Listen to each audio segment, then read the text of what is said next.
Hello, I'm Vreth from FINNTROLL and you are watching Tuonela magazine.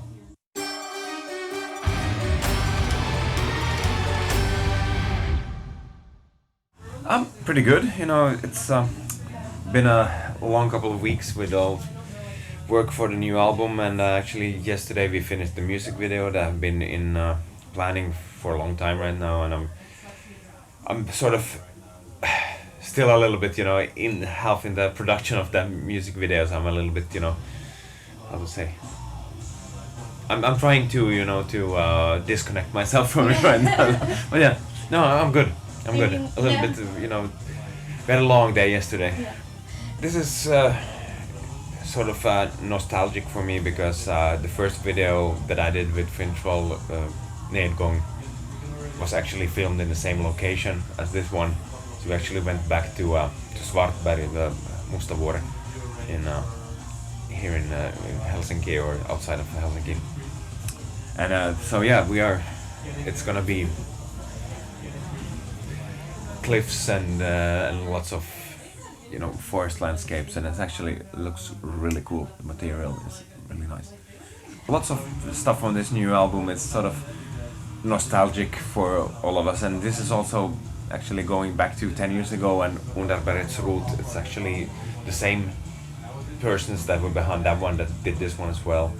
So we're really happy to work with them again, and it's and the story this time is a little bit deeper, where like Vredesvävd was a little bit more easygoing. This one is more a little bit deeper and a little bit more psychedelic in some kind of way. But it's sort of because the new album is all about like journeys and different kind of trips. It's both like actually traveling from point A to point B, or doing some kind of geographical journey in some way, but they also spiritual journeys. And this one is actually a spiritual journey inward to yourself, and sort of finding yourself and confronting the other side of yourself, sort of kind of thing.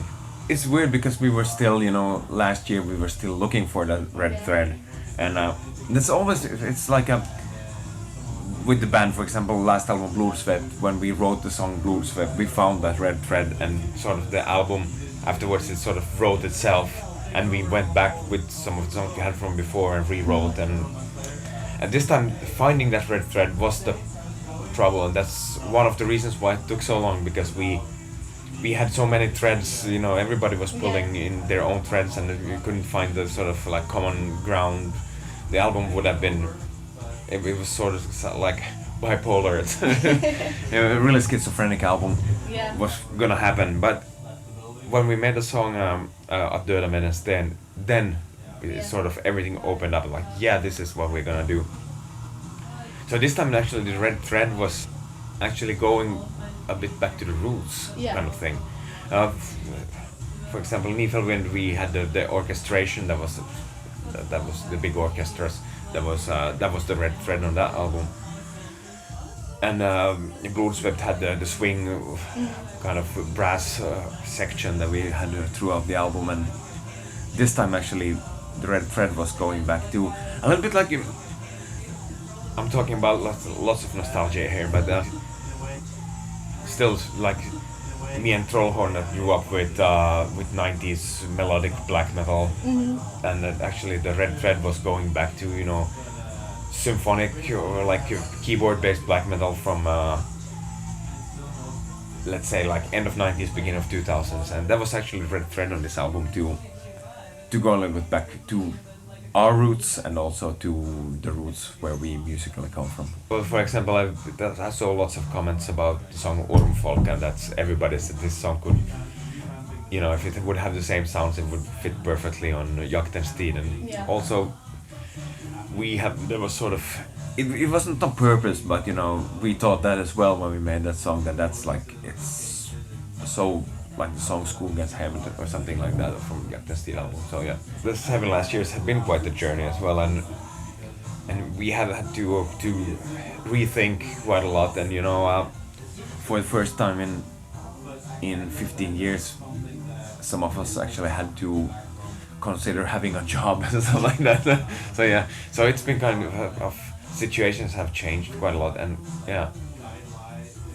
So yeah, it's definitely been a journey, and let's say the first 3 years when we toured on Vredesvävd, that was, you know, we were everywhere. We went to countries that I've never been to before or never dreamed of to play, you know, metal. And so yeah, it sort of became like a vicious circle at some point, because we got really picky with all the riffs, because we were thinking this is not good enough for a, you know, 6-year break, or well, it was already 4 years. We were like, oh, okay, because we have an album cycle of like 3 to 4 years, but when we went over 4 years, it already started sort of building up pressure that we, oh god, it's gonna take longer. We have like 1.5 song now, and you know, it's like, and we're already over the cycle sort of, and it built up lots of pressure. So that pressure made us pick the riffs even more carefully. Talking about these journeys, and you know, the Vredesvävd, it's sort of like woven in anger, or Vredesvävd, or something like that would translate into usually. And because all these trips and journeys we have, they are sort of done in a state of anger, or some kind of for example, at Döda med en sten, like to kill with a stone, and that's actually about a journey to seek vengeance. So yeah, that's the perfect example why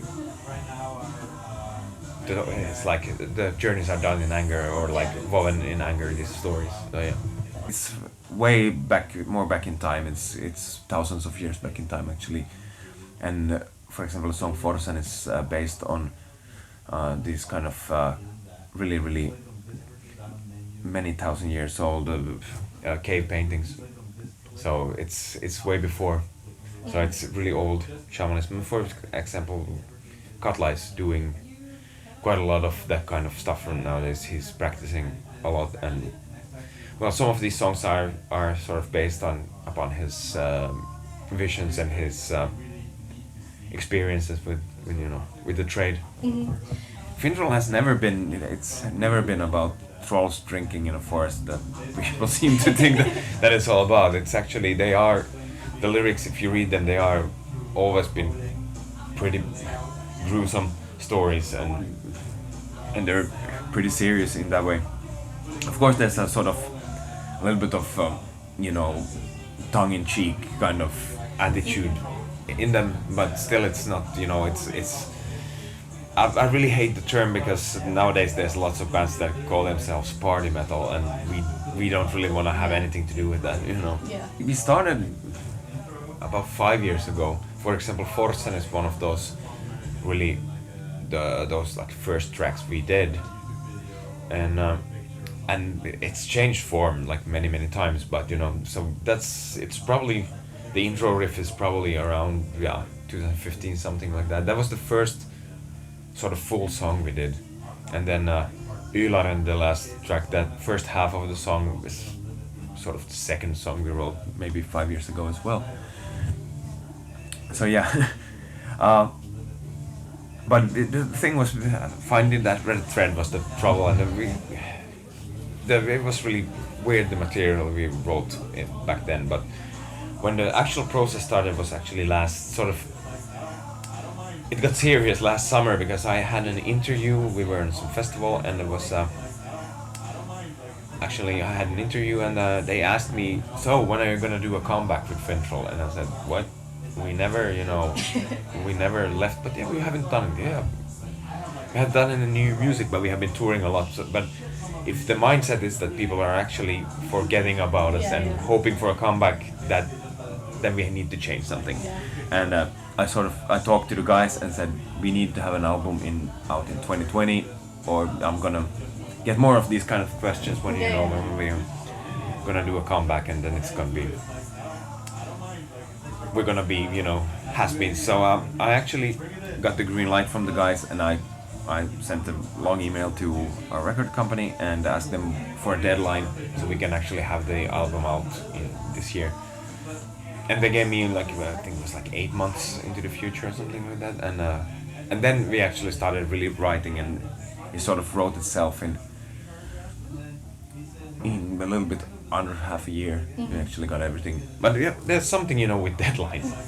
It's not, you know, it's not a source of inspiration, the deadline, but it's sort of, at least for me, you know, if you don't have a deadline, then you sort of procrastinate just and then all of a sudden, you know, there's 7 years have passed, you know, and so we needed to have something, and then started writing. In the beginning it was slow, and it was sort of a little bit, still it was a little bit like here and there, the material, but when we wrote the song Döda Menes, then it's sort of like, this is how this album is gonna be, and then it started just going quickly.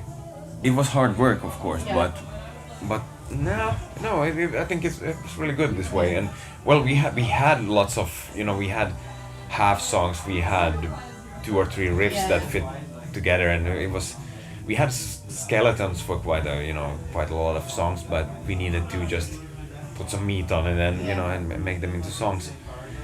So we had lots of the material already, but in the end, you know, when inspiration started flowing, we threw out quite a lot of the old stuff as well, and just kept around maybe 20% or something. 7 years was, you know, enough of the way we think. So by, you know, just making it, you know, like half a year later or something, so we can start touring right on. That would be, you know, to, you know, show a even bigger middle finger to our fans, you know, to do it like that. So we decided that we really want to keep it as, you know, as well. We had another date, and we actually had to postpone it with a month because of production stuff. That was Corona things that actually slowed the printing process and stuff like that down. So, no, it was never an option. We said that we don't want to push it to a more like convenient time or something like that. People, and actually I think people actually like that we didn't do it, because it seems like now people really need, you know, new music as well. And you can really see it in, you know, in the numbers right now, that people are actually listening to it instead when you know, but people are, you know, are sort of FINNTROLL again, yes. And it's, but also now people have the time to sit at home, and you know, they work distance and everything, so it seems like that, you know, albums are really appreciated right now. That was same thing with the new And Oceans album. It was that we could have also had the option to postpone it, you know, with half a year or something, but we decided not to do it, you know. And actually not that much. I'm surprised at how little actually we had. We were sort of more organized this time, I think. And we sort of had like, usually for example when the keyboards we start doing those, they can totally changed, you know, the songs from the demos and stuff. But now we actually had lists of what we need in there. Then we have this and this strings, we have the piano part, we had everything. We had like screenshots of the demos, so we could actually see like tracks that what we needed and where we needed in the songs, sort of. So we were more organized this time. We weren't behind the schedule at all. Actually, at some point we were ahead of the schedule, so that's good. But I think we sort of used all the time we had, and we didn't go overboard. Well, a little bit with maybe the mastering, but that was, you know, that we weren't happy with the first one, and we did it a little bit, and but no, we sort of stick to the schedule this time. The bad thing though was Screamer coming from Germany, and it was actually the day after he came to Finland. He came a couple of days before. He was supposed to do some tattoos, and they actually closed down the borders to Germany, especially from the area where he come from. It was sort of a no-go zone, and so he actually wasn't allowed to get into the studio, although he was here in Helsinki already. But yeah, so he couldn't go anywhere to like public places and stuff like that, because he's from a pandemic area of Germany. And but we were lucky. We had a friend here in the area that actually have a good. It's more than a home studio, but he's got a small studio that he can actually record stuff, and he could do it there. So that was actually really good. But this time we got guidelines actually from the studio owner that please don't any extra people or anything. So when there were people there, that if you weren't recording, then they told them to you know keep out. Well, of course, I was supposed to produce Trollhorn's keywords, so I needed to be there, of course. But that day we were like 4 people in there. So yeah, it made some stuff a little bit difficult, but in the end also it sort of made us focus on what we had to do. I hadn't been in Helsinki for a long time, and you know I have lots of friends here, and but everything being closed, you couldn't even go out for for dinner or anything. So there was nothing to take my mind off, So I was just concentrating. I did long days, in the studio recording my vocals, and because I didn't have any distractions from the outside, and I think it shows also. It showed in the schedule. For example, we sort of distance mixed the whole album. Me and Trollhorn usually sort of are there for the whole mixing process as well. Tundra comes in sometimes, maybe Vreth as well, and when we are mixing.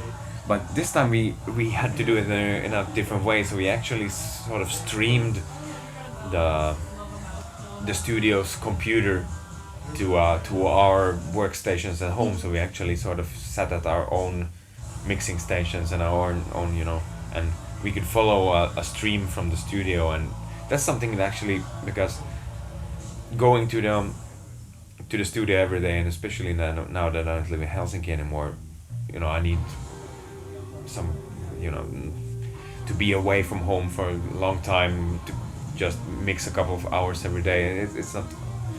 But I learned that this was actually really good, and listening to the album through your own sort of speakers, that how they should sound, that it really helped, and that's something that I think we're gonna all agree on, that was really good for this album as well. At least you're knowing what you're sort of searching for, and it's easier if it's something that is bothering you in the mix or something, you can sort of easily know it because you know how these speakers sound, instead of being in a totally unfamiliar environment. So yeah, intro is it's an important thing because they sort of set the tone for the rest of the album. So this is sort of, this intro, for example, introduces some of the themes in the other songs, and it sort of sets the expectations of what is coming. So yeah, I think it's it's sort of building up a mood. I think, for example, Vredesvävd, the album, he didn't need it. It would have been weird to go on this like rock riff kind of based music from a big intro. It didn't fit. But for example, Urens Djup is a good example. That actually has a kind of same kind of movie score. So does FINNTROLL as well. So it's usually on what kind of material you have on the album. But this one it's really melodic, and we sort of wanted already to introduce the sort of some of the melodies and stuff like that. So yeah, and being fans of movies soundtracks and that, yeah, this one is you said Lord of the Rings. I would say Conan the Barbarian, but Okay, well, that's but yeah, you can really see the change in what's gonna happen in the future, because all the Corona stuff actually had some positives as well. And for example, from now on it's gonna be more normal to actually stream concerts as well as and selling physical tickets. Yeah. So yeah, I think it's a good direction, and for example, next year's Summer Breeze is gonna be streamed as well, and it's something that they're gonna do with all bands from now on Summer Breeze, for example, and that's a good thing. We are talking about it, and it's well, the thing is, we are waiting for the Finnish government to release the new restrictions regarding concerts. So we have had something booked, like gigs as well, but we don't really know now when it's gonna happen, because we're still waiting for those new guidelines or restrictions, or as you said before, you don't really know what's gonna happen. But I'm really happy that we have the tour out, and we're gonna be in Belgium, for example, again since a long time, and so everyone, we're gonna gigs is coming as soon as the borders open up, and see you in March or April probably. Hopefully, fingers crossed.